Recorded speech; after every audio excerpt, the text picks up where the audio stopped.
Estão definidos os últimos classificados para a fase de mata-mata do Campeonato Paulista e também os rebaixados. O vídeo de hoje te atualiza sobre especialmente a classificação do São Paulo, um baita sufoco, com direito a gol aos 54 minutos do segundo tempo, graças a uma cobrança de pênalti e Thiago Carpini provocando torcedores.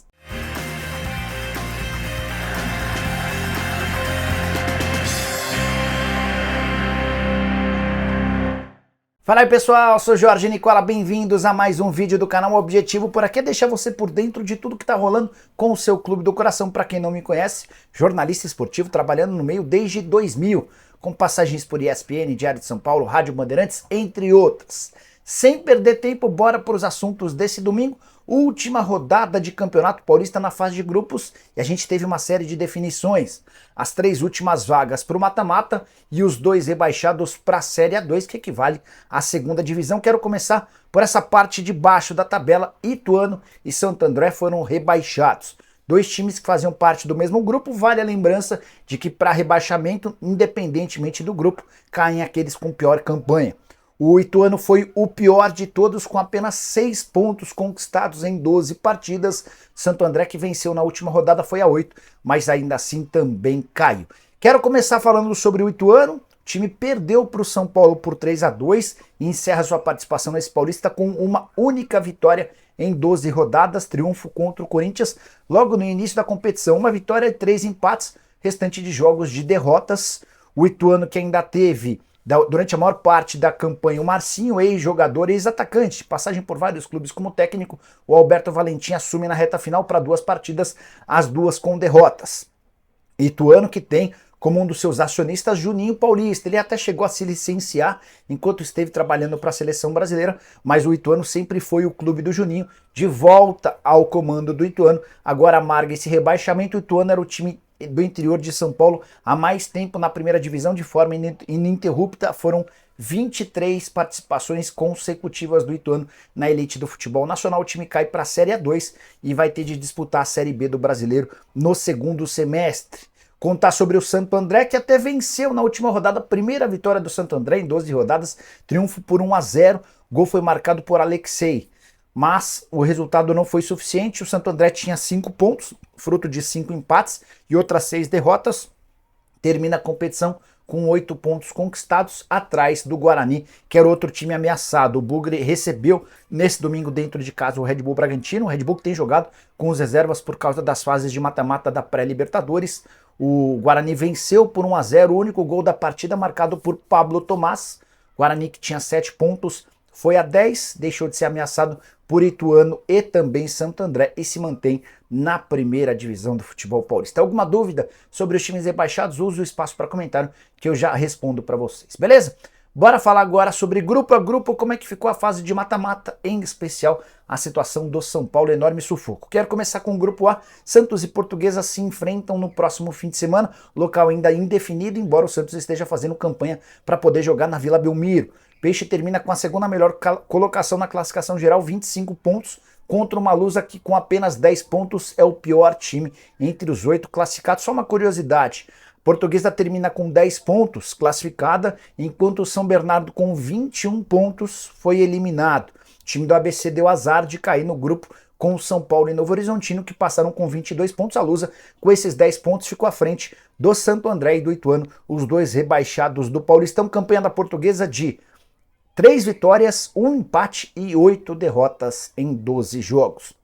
O Santos é bem favorito, natural é que o Santos passe, embora é preciso destacar uma queda de produção do Peixe nessa reta final de campeonato. Nos últimos 4 jogos são 2 vitórias e 2 derrotas, mesmo na vitória desse sábado contra a Inter de Limeira. Não gostei do Santos, o Peixe chegou a estar perdendo por 2-1 e chegou ao 3-2 graças também a erros técnicos cometidos pelo pessoal da Inter de Limeira.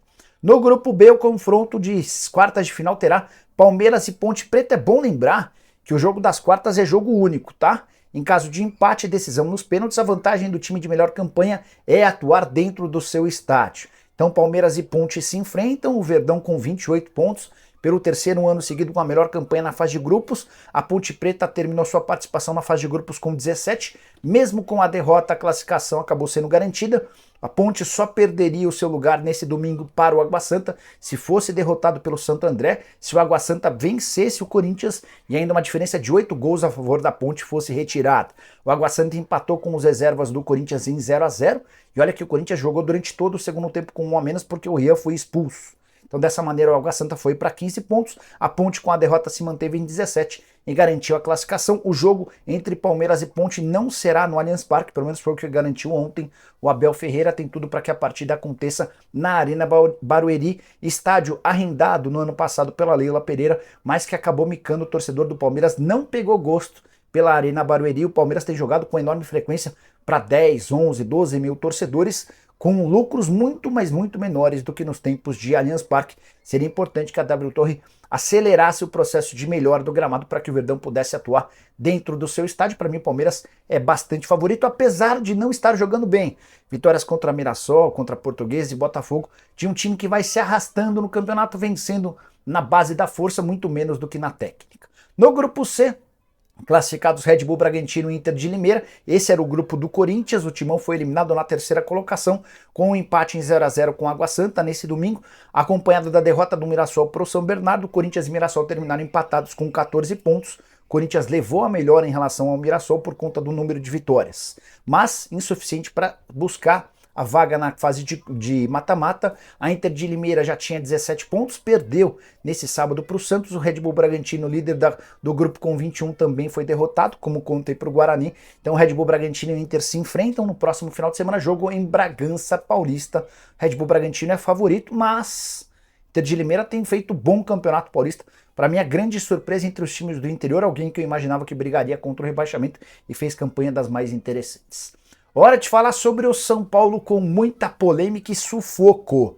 São Paulo está na fase de mata-mata, mas com um gol aos 54 minutos do segundo tempo. Só para descrever um pouquinho do que foi o jogo do São Paulo contra o Ituano. Tricolor abre o placar em relação ao time da casa. Era um São Paulo melhor, com mais oportunidades de gol. Chega ao primeiro gol de abertura do placar, sofre o gol do empate. E aí o torcedor do São Paulo vai relembrando vários dos acontecimentos e das campanhas e dos resultados ruins colecionados ao longo do Campeonato Paulista, né? Ainda chega ao gol do 2-1, gol que colocaria o São Paulo na próxima fase. E aí, só para vocês entenderem o cenário do segundo tempo. São Paulo vencendo, o Novo Horizontino batendo a Portuguesa, 2-0, e o São Bernardo vencendo o Mirassol por 2-0. Com esses resultados, São Paulo não poderia empatar com o Ituano, porque se empatasse, ficaria abaixo do Novo Horizontino com 22 pontos e do São Bernardo com 21. São Paulo, que tinha 19, em caso de empate, iria para 20. E a gente foi percebendo que o São Paulo no segundo tempo jogou com o regulamento debaixo do braço. Não quis correr riscos, não quis se expor contra o Ituano rebaixado, time horroroso, que tinha marcado apenas 3 gols em toda a competição. Foram 2 diante do São Paulo que fizeram com que o time de Itu terminasse com 5 gols marcados. O Carpini foi irritando o torcedor de uma maneira a ponto de, aos 81, no caso, na reta final da partida, 37, deixa eu só pegar o tempo direitinho, só para não passar a informação errada. Aos 36 do segundo tempo, o Carpini tira o Caleri e põe o Diego Costa. Foi a substituição que, especialmente nas redes sociais, acabou com o moral do treinador São Paulino. Ele tirou um centroavante para pôr mais um zagueiro, convidando o Ituano a atacar. 2 minutos depois, o Diego Costa toma um cartão amarelo e aos 44 sai o gol do Ituano. 2-2, resultado que eliminava o São Paulo em plena fase de grupos. E aí acabou por acontecer, meio naquelas obras do acaso, o gol São Paulino, pressão do tricolor, oportunidades criadas. Depois de uma defesa, o Juan sofre pênalti. O árbitro em campo não marca o pênalti, é chamado pelo árbitro de vídeo e aí acaba fazendo a sua correção aos 54, ou seja, com 9 minutos de acréscimo, o Lucas Moura, que nos tempos antigos era chamado de Marcelinho, acaba chamando a responsabilidade, cobra o pênalti e garante a vitória por 3-2 do São Paulo e a classificação como o primeiro do grupo. São Paulo e Novo Horizontino se enfrentam no Morumbis na próxima rodada. Importante contar que o torcedor do São Paulo, mesmo com a vitória, elegeu o Carpini como grande culpado. E para mim é uma análise correta. São Paulo de 2024 é tecnicamente melhor, em termos de peça também foram contratados vários jogadores importantes, mas é um São Paulo que caiu demais de produção, um São Paulo que regride a cada partida e vai se arrastando nas partidas. O empate contra o Guarani foi desastroso. A vitória da forma como foi conquistada diante do Ituano também, algo que chama demais a atenção. São Paulo correu riscos e vai precisar melhorar demais seu futebol para não ser eliminado pelo Novo Horizontino. A impressão que eu tenho é de que a presença do Carpini à frente do São Paulo é uma questão de tempo, porque é um São Paulo que não evolui, pelo contrário, é um São Paulo que perde condição técnica, é o São Paulo que vai se distanciando do trabalho do Dorival, enquanto o seu técnico, que nunca treinou um time de Série A, nunca esteve à frente da Libertadores, parece completamente perdido. E aí, só para completar, depois do gol do São Paulo, a TNT Sports flagra uma imagem do Carpini levando a mão à orelha e provocando torcedores. A gente não sabe se eram torcedores do São Paulo ou do Ituano que estavam atrás dele, mas é o tipo da provocação absolutamente desnecessária e que não cabe para um técnico como o do São Paulo, que faz um trabalho ruim. Minha opinião, Carpini está com os dias contados. É óbvio que ele não vai ser demitido por agora, mas está muito claro para mim que ele pegou um trabalho para o qual ele não estava pronto. Carpini ainda precisa carpir bastante em outros times até chegar num grande como o Tricolor. O que você pensa? Use o espaço para comentar e me diga se o São Paulo passa pelo Novo Horizontino no Morumbi. Não esquece também de deixar like e de compartilhar. A gente volta às 8 com live aberta para todo mundo. Abraço, tchau!